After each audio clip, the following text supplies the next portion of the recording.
सांगा मला सुरुवात. 16 ऑक्टोबर आणि 30 ऑक्टोबरला आपण आयुक्तांना एक पत्र लिहिलेलं, ज्याच्यात पिसेहून भातसाहून पिसे गावातनं येणाऱ्या पाण्याची चोरी आपण पकडून दिली होती. कुठे कुठे एअरबॉल आहे तिथे कशा पद्धतीने टॅपिंग करून चोरी होते विथ लोकेशन आपण दिलं होतं.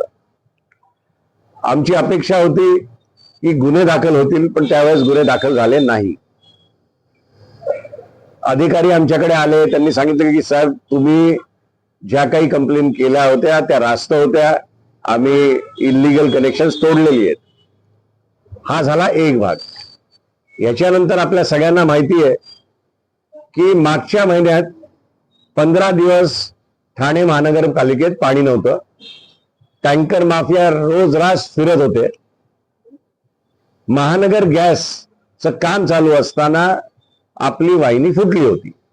आता 1000 MM ची एक लाईन आणि 1200 MM ची एक लाईन पिसेमधनं येते आपल्याकडे पाणी घेऊन. 1200 MM ची जी लाईन आहे ती MS ची आहे, पण जी दुसरी आहे ती सिमेंटची लाईन आहे 1000 MM ची. महानगरच्या काम चालू असताना त्या व्हायब्रेशनमुळे जे लिकेज झालं आणि जो त्रास ठाणेकरांनी सहन केला तो आपल्या सगळ्यांनी बघितलेला आहे. 19 डिसेंबर नंतर मला असं वाटतं की सगळ्यांना पाणी परत यायला लागलं, टँकर थोडे कमी झाले आणि आम्हाला सांगण्यात आलं की लिकेज काढलेलं आहे. आजची परिस्थिती तिकडे अशी आहे की किमान 40 MLD पाणी रोजचं वेस्ट होत आहे. जायच्या आधी मी तुम्हाला त्या जागेवरचं फुटेज शेअर करतो. किती पाणी तिथे रोज लीक होत आहे ते तुम्हाला, म्हणजे अक्षरशः गुडघ्या एवढं पाणी आत्ताही तिकडे आहे. असा माझा एक स्पेसिफिक प्रश्न आयुक्तांना तुमच्या माध्यमातून आहे. ही जेव्हा लाईन तुटली तेव्हा मी आयुक्तांना एक पत्र लिहिलं होतं.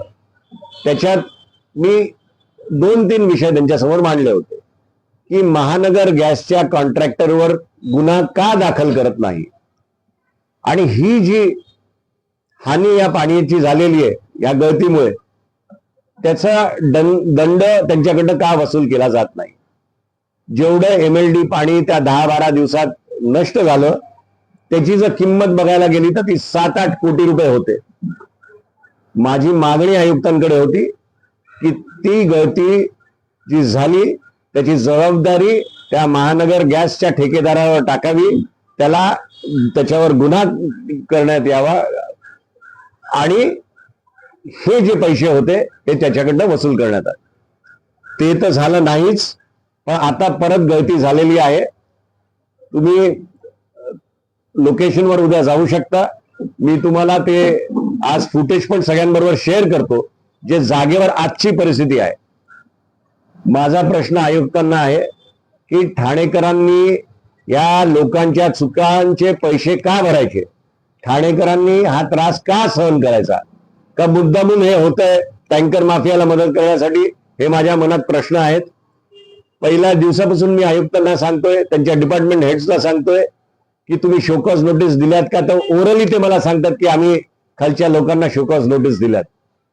तर माझा प्रश्न हा आहे की शोकॉज नोटीस दिली असेल तर त्यांची काय उत्तरं आली? उत्तरं आल्यानंतर ती समाधानी तुम्ही होता का? जर तुम्ही माझ्याकडे येऊन सांगता की हो साहेब तिथे चोरी होत होती आणि आता आम्ही ती बंद केली आहे, तर इतके वर्ष जी 7-9 वर्ष चोरी होत होती त्याची जबाबदारी तुम्ही कोणावर टाकता? आणि आपल्या माध्यमातून मी आयुक्तांना पुन्हा एकदा चॅलेंज देतो की त्यांनी दिवस ठरवावा. मी त्यांना जागेवर घेऊन जाईन. एअरवॉलच्या इथली चोरी त्यांनी कदाचित थांबवली असेल, पण अंडरग्राऊंड आतलं कनेक्शन कुठे आहेत, किती इंचाचे मंजूर आहेत आणि किती इंचाचे टाकलेले आहेत, मी त्यांना लाईव्ह घेऊन जाऊन दाखवीन. त्यांनी मला दिवस ठरवावा, तुम्ही सगळ्यांनी एकत्र यावं, मी त्यांना जागेवर घेऊन जाईन.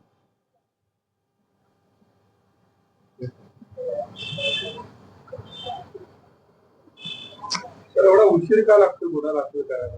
हाच तर माझा प्रश्न आहे. गुन्हा त्यांच्यावर दाखल झालाच पाहिजे होता. म्हणजे कोणतरी अधिकारी त्यांना पाठीशी घालतायत. आज 7-8 कोटी रुपयाचं पाणीचं वाया गेलं तर तुम्ही त्यांच्याकडनं वसूल का नाही करत आहात? गुन्हा दाखल झाला पाहिजे आणि पैसे वसूल झाले पाहिजे. येणाऱ्या काळात जर दोन्ही गोष्टी झाल्या नाही तर साहेब मला वाटत नाही की महानगरपालिकेच्या वतीने काहीही उपाययोजना ह्या दोन्ही गोष्टींवर होतील. आम्हाला कुठेतरी रस्त्यावर उतरायची वेळ आलेली आहे. साहेब, टँकर आपण सगळे ठाणेकर आहात. टँकर कसं ब्लॅक मध्ये विकला जात होतो, भीक मागत होतो आम्ही. मी स्वतः त्यांना फोन करत होतो माझ्या सोसायटीमध्ये टँकर पाठवा म्हणून. आज हॉटेल्स बंद ठेवायला लागलीत. काल आणि परवा पण काही हॉटेल्स बंद होती कारण काय पाणी नव्हतं. ही परिस्थिती आहे. मग काय या तुम्ही महानगर गॅसच्या ठेकेदाराला तुम्ही संरक्षण देताय? तुमचे हात त्याच्यात भरकटलेत म्हणून तुम्ही संरक्षण देताय. या संपूर्ण प्रकारात काही दिवसांपूर्वी महापालिकेच्या एका अधिकाऱ्यांचं नाव देखील जाहीर करण्यात आलं होतं. त्याच्यावरती पण पुढे काही साहेब, महानगरपालिकेकडनं काहीही मला वाटतं एक शोकॉज नोटीस दिली असं म्हणतात. ती खरंच दिली की नाही हे पण मला माहित नाही.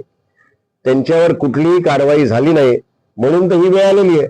आणि साहेब, मला एक सांगा, 10 दिवस आपण कसे काढले आपण बघतोय. आणि तुम्ही विज्युअल्स बघा, परत 40 MLD पाणी रोजचं वेस्ट होत आहे साहेब. आज हे 40 MLD पाणी जर वेस्ट नाही झालं तर दिवा, कळवा, मुंब्रा, घोडबंदर रोड पाण्याशिवाय व्याकुळ आहे. आज आपण आमचा जो राष्ट्रवादीचा मोटो आहे आणि येणाऱ्या इलेक्शन मध्ये जो आमचा मूळ मुद्दा आहे तो टँकर फ्री ठाणा हा मुद्दा आहे. आणि त्याचाच भाग म्हणून कुठेतरी ही गळती थांबली पाहिजे. त्याची सुरुवात म्हणून आज मी ही प्रेस कॉन्फरन्स घेतली आहे आणि आपल्या माध्यमातून आयुक्तांना वारंवार विचारतोय. 3 पत्र झाली, आज 4था आपल्या माध्यमातून पुन्हा एकदा विचारतोय की तुम्ही काय करणार आहात की नाही, की आम्हाला रस्त्यावर उतरायची पाळी आणाल. एक मिनिट